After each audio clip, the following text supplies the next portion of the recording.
Robert Redford's A legend, who felt larger than the screen itself, is gone.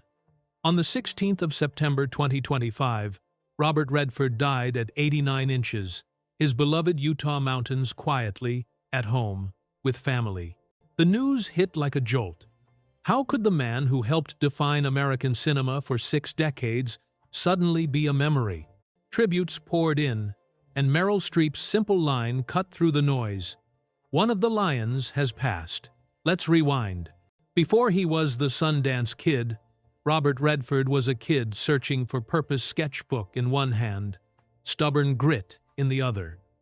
He stumbled, he drifted, he learned. And then, New York lit the fuse. Stage training at the American Academy of Dramatic Arts, and a breakout on Broadway with Barefoot in the Park. From there, a rocket ride. Butch Cassidy and the Sundance Kid with Paul Newman, The Sting, The Way We Were, All the President's Men. Not just a pretty face, he chased substance, risk, and truth. Here's the twist most people forget. When the leading man box got too tight, Redford stepped behind the camera and changed the conversation. His directing debut, Ordinary People, won him the Academy Award for Best Director, proving the instinct we suspected: he wasn't here to coast. He was here to create. Then he built a runway for others, Sundance, the platform that launched a generation of independent voices and made scrappy films feel seismic.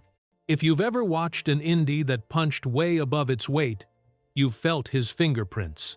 And about that unforgettable chemistry, on Out of Africa, Meryl Streep and Robert Redford gave us the river scene that lives rent-free in cinema history. What audiences felt as romance was really a deeper honesty, two artists trusting each other enough to drop the armor. Decades later, when news of his passing broke, Streep's tribute said what so many felt: a lion gone. Others echoed her: Ron Howard, Stephen King, Marlee Matlin, and Leonardo DiCaprio. A chorus for a man who lifted, for their work, by lifting the entire ecosystem around it. Redford's life was not all spotlight. He knew grief intimately. With his first wife, Lola Van Wagenen, he had 4 children: Scott, who died in infancy, Shauna, James, Jamie, and Amy. In 2020, he lost Jamie, a filmmaker and environmental advocate. He co-founded the Redford Center with. Heartbreak never stopped him. It redirected him toward purpose.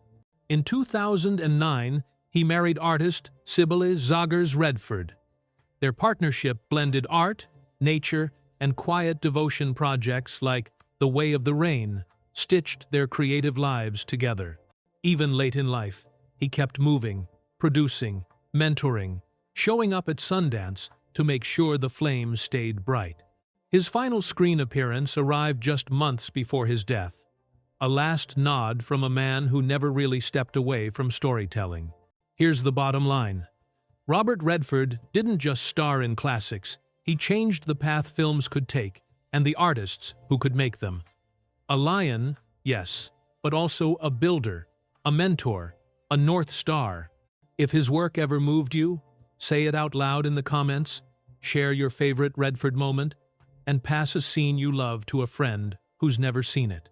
And if you want more powerful stories about cinema's giants told with heart, tap like and subscribe so we can keep these legends alive together.